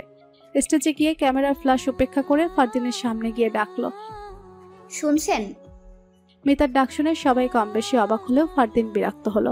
প্রকাশ না করে জিজ্ঞেস করলো, কোনো সমস্যা? মাথা উপর নিচে নেড়ে সে বলল, আপনি কোথায় ছিলেন এতক্ষণ? আমাকে ভেতরে আসতে বলার পর থেকে আপনি গায়েব। ফারদিন একটা মুখ ভেঙালো। এতক্ষণ সে খেয়াল করেছে মিতা কি করছিল, এসেই গিলতে বসেছে। একবারও ওকে খোঁজেনি। এখন ইচ্ছে করে সবার সামনে অপদস্থ করতেই তার এখানেই আসা। ফারদিন বলল, এখানেই তো ছিলাম, তুমি অস্বস্তি বোধ করবে তাই ডাকিনি। এসো পরিচয় করিয়ে দিই। মিতা সবার দিকে হেসে তাকালো। সবাই অবাক হয়ে ওদের কনভারসেশন শুনছিল এতক্ষণ। আমার বউ রুস্মিতা। ফারদিনের সম্বোধনটা অন্যরকম লাগলো মিতার কাছে। ভালো লাগা খারাপ লাগা দুটোর সংমিশ্রণ। এই জায়গাটা অন্য কারো ছিল। এই জায়গাটার একান্ত মালকিন আমি। ঠিক এরকমই অনুভূতি। সবাই কেমন বোকা বোকা হাসলো। বাংলাদেশে এমন অসম বয়সের বিয়ে অহরহ দেখা যায়, কিন্তু ফ্রেন্ড সার্কেলের মধ্যে এমন কিছু একটু অস্বস্তিকর, যেখানে ওরা বন্ধুরা মিলে এতক্ষণ অন্য কিছুরই ইঙ্গিত দিচ্ছিল। মেয়েটা দেখলে নিশ্চয়ই কষ্ট পেত বা মন খারাপ হতো। ফারদিনের হতে যাওয়া বিয়ে ভেঙেছে তা সবাই শুনেছিল কম বেশি। এক একজন এক এক জায়গায় থাকায় একসাথে হতে সময় লেগেছে, তাই ফারদিনের বিয়ে অ্যাটেন্ড করতে পারেনি। তাছাড়া ওর বিয়েটাও ফ্যামিলি রিলেটিভ ছিল, আর কেউ দাওয়াত পায়নি। রিসেপশন দেরিতে হবার কথা ছিল, অথচ ভেঙে যাওয়া বিয়েতেই যে ফারদিন বিয়ে করে এসেছে তা কেউ জানতো না। মিতা সবার চোখ মুখের এক্সপ্রেশন দেখলো, কিন্তু কি করবে বুঝতে পারলো না। মেরুন রঙের শাড়ি পরা মেয়েটার মুখে যেন কেউ নুন ঢেলে দিয়েছে। বুঝতে পেরেছে মিতা এটা ফারদিনের কিছু মিছু হলেও হতে পারত টাইপ বান্ধবী, যার পাত্তা অলরেডি কেটে গিয়েছে। অন্যরকম আনন্দ হচ্ছে মিতার পেটের ভিতর। সে মেকি হাসি দিতে চাইলেও এখন তার সত্যি সুখী সুখী হাসি দিতে মন চাইছে, এবং সে তাই করলো। সবাই একটু কনফিউজড এখন মিতাকে কি ভাবে বলে সম্বোধন করবে। মিতা কম হলেও তাদের বয়সে 9 থেকে 10 বছরের ছোট। সবার সাথে পরিচয় পর্ব শেষে মিতা আবার গিয়ে বসে নিজের জায়গায়।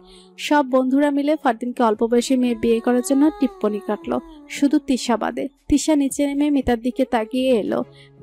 কেমন আছো রুস্মিতা? কফির ছোট কাপটা হাত থেকে রেখে উপরে তাকায় মিতা। ভালো, আপনাকে চিনতে পারলাম না, দুঃখিত। আমি তিশা, তোমার বরের বান্ধবী। বান্ধবী শব্দটা এমন ভাবে বলছে ইংরেজিতে ন্যারেট করলে ওটা গার্লফ্রেন্ড হয়ে যাবে। মিতা মনে মনেই বলল, বান্ধবী হতে যাবেন কেন? বলেন না প্রাক্তন প্রেমিকা ছিলেন, যত সব। ও আপু, বসেন প্লিজ। হেসে উত্তর দিল মিতা। সামনে চেয়ার টেনে বসতে বসতেই তিশা মিতার দিকে ভালো করে এক নজরে দেখে নিল। শুনেছি তোমার বড় বোনের জায়গায় নাকি তুমি জোর করে বিয়ে বসেছো। বোনের বরকে এতই ভালো লেগেছিল? তোমার বয়স তো খুবই কম, অনুভূতি কেমন? বলেই সামনে রাখা একটা চিজ বল মুখে নিল তিশা। মিতা আর খেতে পারল না। তখন না ওনার বন্ধুরা বলল তিশা ডাক্তার, বিদেশ থেকে হায়ার স্টাডি করে এসেছে, অথচ তার বাক্যের ব্যবহারে যাচ্ছে তাই অবস্থা। খাবারটা গলায় আটকে আছে। মিতার চোখ দুটো জ্বলে যাচ্ছে, তবে দমে যাবার পাত্রী সে না। আর যাই হোক, মিথ্যের প্রতিবাদ সে অতি অবশ্যই করে। এই বয়সে সিঙ্গেল থাকার চেয়ে আমার মতো বয়সে বিয়ে করে ফেলাই ভালো না আপু? আপনিও আপনার চেয়ে একটু বয়স্ক কাউকে দেখে বিয়ে করে ফেলুন। কনের সাজার এক্সপিরিয়েন্স আপনারও হবে, তখন আর জনে জনে অনুভূতি জানতে চাইতে হবে না আপু। তিশা মাথা নিচু করে হাসলো। মিতা সেখান থেকে উঠে চলে গেল। মিতাকে দেখেছো? তোমার সাথেই এই টেবিলে বসে থাকতে দেখেছিলাম। ওয়াশরুমে গিয়েছে হয়তো। আচ্ছা। ফারদিন শোনো। ফারদিন পেছন ফিরে তাকালো। তুমি ভালো আছো? তিশা ভেবেছিল ফারদিন মুখ কালো করে থাকবে, হয়তো উত্তর দিবে তুমি যেমন রেখে গিয়েছিলে টাইপ কিছু। কিন্তু তিশাকে অবাক করে দিয়ে ফারদিন তার 32 পাটি দাঁত বের করে ম্যাজিক টুথ পাউডারের অ্যাডের মতো দন্ত বিকশিত হাসি দিয়ে গেল, যার অর্থ এই দাঁড়ায় যে তুই ভাবছিস তুই গেলে আমি দেবদাস হব, যা ভাগ। তিশার বদৌলতে ফারদিনের বউ বেশ পরিপক্ক আর ঠোঁট কাটা। বন্ধু মহলে সে কথা চাউর হতে সময় লাগলো না। পার্টি সেন্টার থেকে ফেরার পথে ফারদিন তিশাকে তার বাসার সামনে নামিয়ে দিয়ে এলো, এক প্রকার অনুরোধে ঢেকি গেলার মতো। নিজের ঘরে ঢুকে মিতার একটা বিচ্ছিরি অনুভূতি হচ্ছে। দ্রুত এই সং পাল্টে ফেলতে হবে। লাগেজ থেকে একজোড়া সালোয়ার স্যুট নিয়ে মিতা ঢুকলো ওয়াশরুমে। মিতা যখন নিজের রুমে যাচ্ছিল, ফারদিনের বাবা তখন ফারদিনকে নিজের রুমে ডাকেন। মিতার ফুপা কল করেছিলেন। ও হঠাৎ? না মানে এই 5 দিনে তো একবারও কল করে খোঁজ নেননি। বিয়ে দিয়ে তো একটা বোঝা নামিয়ে দিয়েছেন, আর খোঁজ না নিলেও তো চলে, তাই না? তুই তো এত কথা বলিস না, হঠাৎ এত কথা বলছিস কেন? বাবা বাদ দাও, কি জন্য কল করেছিলে তা বলো। মিতার বাবা তোদের তার বাসায় ডেকেছেন দাওয়াতে। ও বাড়িতে গেলে আমার ওর বোনের মুখোমুখি হতে হবে, এটা কি শোভনীয় হবে তুমি বলো? এইটা একটা অ্যাক্সিডেন্ট, যা হয়ে গিয়েছে, পাস্ট টেনে লাভ নেই। তাছাড়া আজীবন তো আর তোমরা এমন মুখ না দেখতে থাকতে পারবে না, মুখোমুখি একদিন হতেই হবে। ফুস করে নিঃশ্বাস ছাড়লো ফারদিন। ঠিক আছে, কবে যেতে হবে? পরশু। মা জানে? রুমে দেখে বুঝতে পারছো নিশ্চয়ই। ফারদিন হাসলো, তিনিও হাসলেন। যেদিন ফারদিনের বাবা মায়ের মাঝে কথা কাটাকাটি হয়, সেদিন মা তারিনীর রুমে ঘুমান। ফারদিন নিজের রুমে এসে দেখলো বিছানার উপর মিতার শাড়িটা পরে আছে। সে কোট খুলে শাড়ির পাশে রাখলো। মিতা ওয়াশরুমে, এত রাতেও শাওয়ার নিচ্ছে। ফারদিন শাড়িটায় হাত বুলালো। কি অদ্ভুত, মিতাকে গাঢ় রঙে সত্যি অপসরীর মতো লাগে। বিয়ের দিন সে দেখেছিল যখন সবার সাথে মিতা হাসছিল, তখন একই বিয়ের শাড়িতে মিলা মিতা দুজনকে দেখেছে ফারদিন একই সাজে, অথচ শাড়িটা মিলার থেকে মিতার গায়ে বেশি মানিক গিয়েছিল, যেন শাড়িটা তার জন্যই তৈরি, ভুল করে অন্যের সঙ্গে চড়েছিল।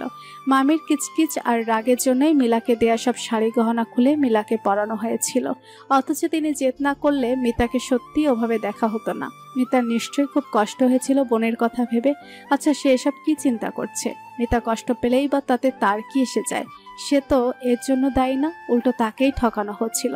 ফারদিন নিজের কাপড় নিয়ে বাহিরের ওয়াশরুমে গেল ফ্রেশ হতে। দিনটা শুক্রবার। মহিন সকালে ঘুম থেকে উঠে নাস্তা বানিয়েছে আজ। মিলা এখনো ঘুমাচ্ছে, সাথে মাহাতাব। গত রাতে মাহাতাব খুব জ্বালিয়েছে, ঘুমাতে দেয়নি। প্রথমে 2টা পর্যন্ত শো মিলার সাথেই জেগেছিল, এরপর কখন ঘুমিয়েছে খেয়াল নেই। ঘুম থেকে উঠে দেখে 8টা বাজে। মহিন ফ্রেশ হয়ে রান্নাঘরের দিকে গেল। আজ মিলাদের বাসায় যাবার দিন। মিলার ফুফা কল করেছেন, ফের একবার গত পরশু। তাদের দাওয়াত দিয়েছেন মিলার বাবা, মহিন মাহাতাব সমেত। মিলা অভিমান করে আছে, তাই সরাসরি তাকে কল করেননি। এমনকি মহিনকেও তিনি স্বীকার করেছেন কিনা তা বোঝা যাচ্ছে না। তবুও ফুফার কথা রাখতে মহিন যাবে দুপুরের লাঞ্চে। সম্ভবত মিলার বোনকেও দাওয়াত দেওয়া হয়েছে, আত্মীয় স্বজনরাও আসবেন। মিলা সম্ভবত অস্বস্তি লাগবে সেখানে যেতে। নতুন জামাই আর আতিথেয়তা রক্ষার ঝামেলা না থাকলে মহিন কখনো সে বাড়িতে যেত না, কিন্তু আজ যেতে হবে। মিলার এটা প্রথম দিরাগমন। তাছাড়া সামনের সপ্তাহে সেও ছুটি নিবে অফিস থেকে, বাড়ি যাবে বাবা মায়ের কাছে। কতদিন হলো বাবা মাকে দেখে না। নিজের গ্রামের সাথে সম্পর্ক ভুলেছে আজ 3 বছর হতে চলল। মাহাতাবের মায়ের গ্রামের বাড়ি পছন্দ ছিল না, তার সেখানকার পিওর আবহাওয়া শুট করতো না, তাই শেষবার গ্রামে গিয়েছিল বিয়ের পর। এরপর আর যাওয়া হয়নি। আম্মা আব্বা এসেছিলেন, কিন্তু বেশি দিন থাকেননি। আগে এলে বেশ কিছুদিন থাকতেন। একদিন অফিস থেকে এসে দেখে ঘর খালি, তাকে না জানিয়েই চলে গিয়েছেন তারা। এরপর মা নিজেই ফোন করে বলেছেন বাড়িতে জরুরি কাজ ছিল, তাই চলে গিয়েছেন। কত বোকা ছিল মহিন, সেটা বিশ্বাস করে নিয়েছে। আচ্ছা, মিলাও কি এরকমই হবে? না, একদিনই সে মিলাকে যতটা দেখেছে, মিলা খুবই মিশুক। সে খুব সহজে সবাইকে কাছে টেনে নেয়, এটা তার একটা বিশেষ গুণ, যা সে নিজেও জানে না। মহিন চায়ের কাতলি থেকে চা কাপে ঢেলে মিলাকে ডাকতে গেল রুমে। মিলা যখন মহিলের সাথে বাড়ির গেটে ঢুকলো, তখন বাজে বেলা 12টা প্রায়। ভেতরে ঢুকে দেখলো ইলাহি কাণ্ড।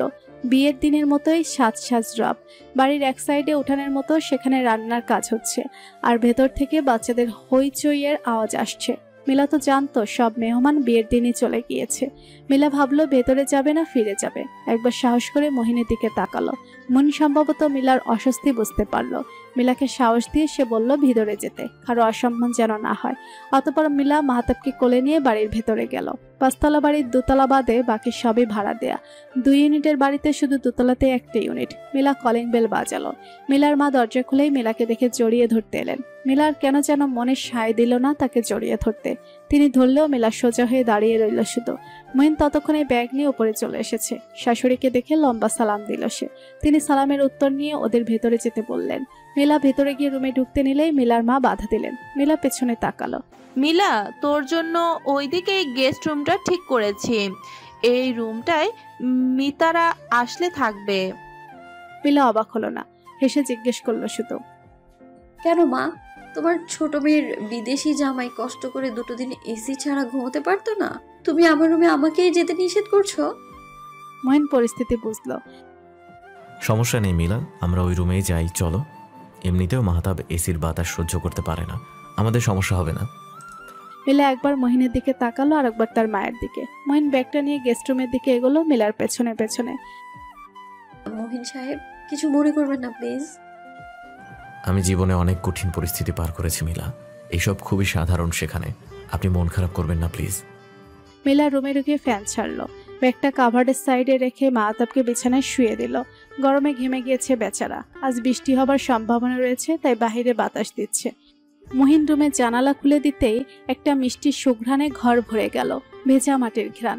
বাহিরের বাতাসে মুহূর্তে রুম ঠান্ডা হয়ে এলো। মহিন সামনে রাখা ডিভানটায় বসে আছে। মিলা চাচি রুমের সামনে এসে নক করলেন। মিলাকে দেখলেন মাহতাবকে বুকের কাছে নিয়ে শুয়ে আছে আর মহিন ডিভানে বসা। তিনি শরবত আর মিষ্টি এনেছিলেন। মহিন সালাম দিয়ে শরবতের গ্লাসটা হাতে নিল। কুশল বিনিময় করে তিনি রুম থেকে চলে গেলেন। মিলা হাসল। হাসছেন কেন? বাচ্চা দেখে সবাই অবাক হয়েছে তাই। কেন, কেউ জানে না মাহতাবের কথা? না। মিলার সহজ স্বীকারোক্তি। মহিনের মাথায় যেন বাজ পড়ল। কি বলছেন মিলা? বিয়ের দিন ফুপু শুধু আমাকে কানে কানে বলেছিল, আর আব্বা জানতেন, আম্মাও সম্ভবত পরে জেনেছেন, আর কেউ জানেন না। মিলা, আপনি কি বলছেন এসব? আমি তো আগেই সব জানিয়েছিলাম। অস্বস্তিতে মহিনের মাথার রগ দপদপ করছে। আপনি তো চিন্তা কেন করছেন? বিয়ে আমি রাজি খুশিতেই করেছি, সংসারও আমিই করব, এতে অন্য কেউ জেনে কি করবে?